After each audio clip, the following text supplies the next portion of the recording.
Hello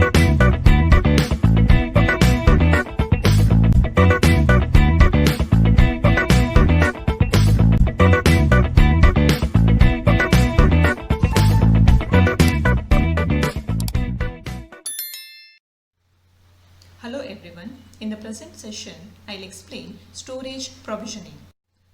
Storage provisioning is a process of assigning storage resources to host based on capacity, availability and performance requirements of applications running on the host. The storage provisioning may be either traditional storage provisioning or virtual storage provisioning. So in the case of traditional storage provisioning, the physical disks are logically grouped together and a required RAID level is applied to form a set. And this set is called as RAID set. The number of drives in the RAID set and the RAID level determines availability, capacity and performance of the RAID set. So here we can observe that we are having the RAID set and LUN configurations. So we are having two hosts, host 1 and host 2, which is connected to an intelligent storage system using the storage network. And we are having two LUNs, that LUN 0 and LUN 1, and within the physical disk storage that is under RAID set. So host 1 can access, or host 1 can use LUN 0 space and host 2 can use LUN 1 space within the physical disk. Figure shows a RAID set consisting of 5 disks that have been sliced or partitioned into two LUNs, LUN 0 and LUN 1. So these LUNs are then assigned to host 1 and host 2 for their storage requirements. Whenever the LUN is configured and assigned to a non-virtualized host, the bus scan is required to identify the LUN. So after that, the LUN will appear as a raw disk to the operating system. To make this disk usable, it is formatted with a given file system and the file system is mounted. So next we'll take MetaLUN. So what is the meaning of MetaLUN? MetaLUN can be created by combining two or more LUNs. So basically the MetaLUN consisting of base LUN and one or more component LUN. So MetaLUN can be either concatenated or stripped. Concatenated expansion simply adds additional capacity to the base LUN. So while expanding, the component LUN are not required to be the same capacity as that of the base LUN. Here we can observe that the concatenated MetaLUN, which is consisting of base LUN and the component LUN. So we can add those combining base LUN and component LUN. We can have a single MetaLUN with the increased capacity.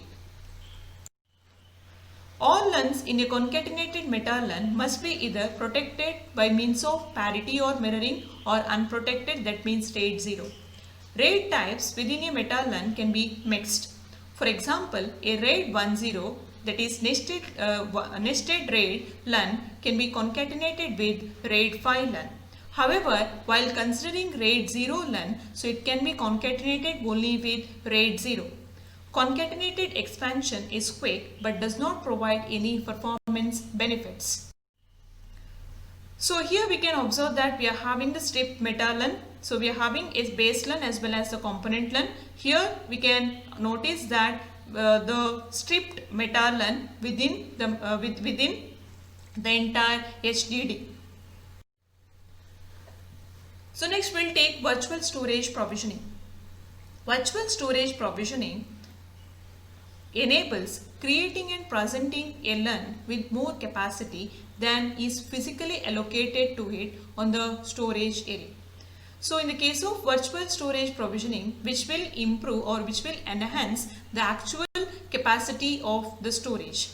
This LUN created using virtual provisioning is called as thin LUN in order to distinguish from the traditional LUN. So here we can observe that we are having the thick provisioning and thin provisioning. So we are having two volumes, volume A and volume B. So we are having some data over here as well as over here with respect to volume A, and irrespective of the data which is to be stored within the storage array, we are allocated the entire storage array in the case of thick provisioning. So allocated, fixed and unused storage, which is allocated, but which is the entire the storage array is allocated for volume A as well as volume B, but we are having only a smaller amount of data which is to be stored. Irrespective of amount of data which is to be stored within the storage array, we are allocating the entire disk. But in the case of thin provisioning, so we'll check the data.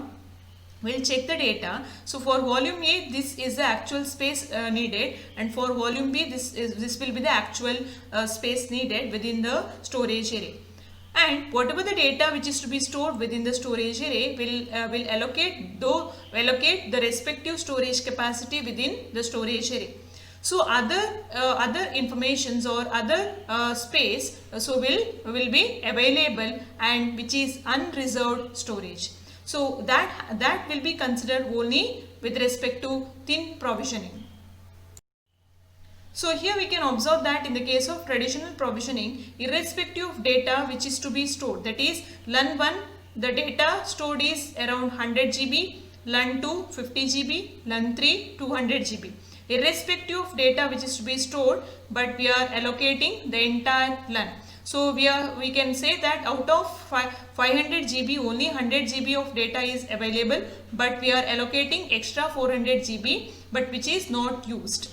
That I can say that unused capacity within LUN 1. Similarly, LUN 2, only 50 GB of data is available within LUN 2, but we allocated out of 550, we allocated 500 GB, which is allocated but unused capacity. Similarly for LUN 3. So within the storage array system, once again I can say that only we are having 350 GB of data, but we allocated complete 2 terabyte of memory space, and we are having 1.5 TB of allocated but unused capacity of data. But with respect to virtual provisioning, whatever the data we are having, we are allocating particular memory space within the storage system. So if you are having total 350, LUN 1, LUN 2, LUN 3, that is 100 plus 50 plus 200, so that is around 350 GB of actual data which will be stored within the storage system, and we are having 1.65 TB which is available capacity but which is not reserved one. So that is, I can say that any other applications can use this unused capacity of storage within the storage system. So use cases for thin and traditional LUNs. Virtual provisioning and the thin LUN offers many benefits. Although in some cases traditional LUNs is better suited for applications, thin LUNs are appropriate for applications that can tolerate performance variations. Thin LUNs provides the best storage space efficiency and are suitable for applications where space consumption is difficult for forecast. Using thin LUNs benefits organizations in reducing power and acquisitions cost and in simplifying their storage management. LUN masking. LUN masking is a process that provides data access control by defining which LUN's host can access the data. The definition of LUN masking is nothing but is a process that provides data access control by defining which LUNs a host can access the data.